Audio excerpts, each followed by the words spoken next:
heard about myself. This one happened in high school. We had this teacher in high school whose kid went to our high school. His name was Mr. McNamara, and his son Jake McNamara went to our high school. He was a sophomore when I was a senior, so he was 2 years behind me. And Mr. McNamara was an asshole. And one weekend, he and his wife decided to leave town, which you should never do if you're an asshole. And Jake McNamara decided to throw a party at the teacher's house. Hooray! And everyone around town heard about it, and we all got up individually and thought, okay, let's go over there and destroy the place. I walked into this party, everyone I had ever met was there, and everyone was drinking like it was the end of the world. People were drinking like it was the Civil War and a doctor was coming to saw our legs off.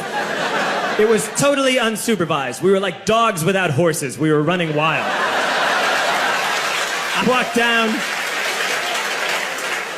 walked down to the basement. They had a pool table in the basement. One dude took a running start and threw his body onto the pool table and broke it in half.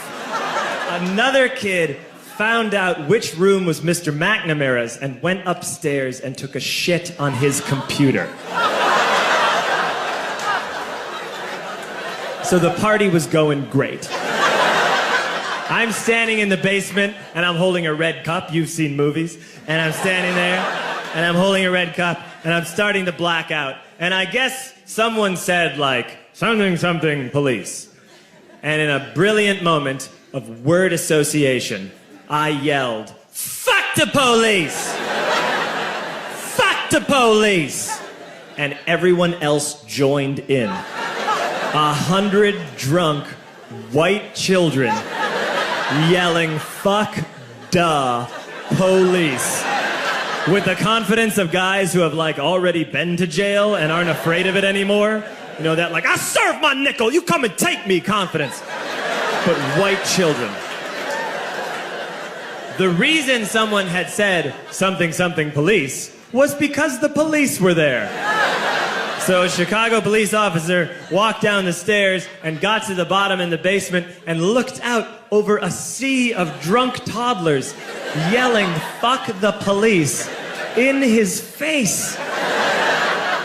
And he was almost impressed. He was like, wow. And then he leaned into his walkie-talkie and went, get the paddy wagon. And my friend John, who is now a father, this man now has a baby, he grabbed a 40, smashed it on the ground, and yelled, scatter!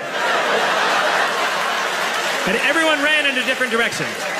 We all ran in different directions. It was like that scene in Ratatouille when the humans come in the kitchen and all the rats go in different ways. We all ran in different directions. I ran into the laundry room and I jumped up on the washing machine and I crawled out through a window into the backyard, and now I'm running through the backyard and there was this big chain link fence and I thought, I've never climbed a fence that high before. And then I woke up at home.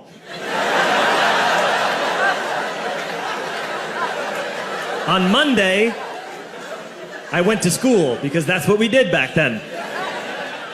And I'm walking into the school building, and who do I see but Jake McNamara?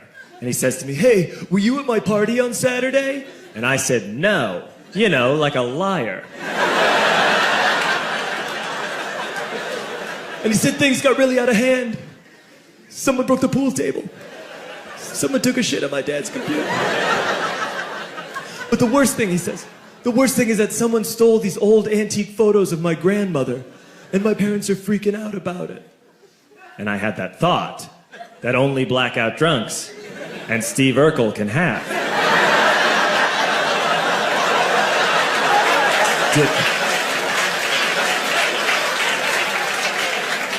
Did I do that? I figured, no, I wouldn't have done that. But I was never sure until 2 years later. Relax. I'm playing video games with this kid named Alex that we also went to high school with. 2 years later, we've graduated by now. We're playing video games for a couple hours. And then Alex says to me, hey, come here, I want to show you something. And he takes me into his bedroom.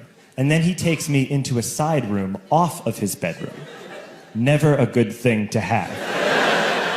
And he shows me a tiny room that is covered wall to wall in stolen antique photos from different people's parties over the years.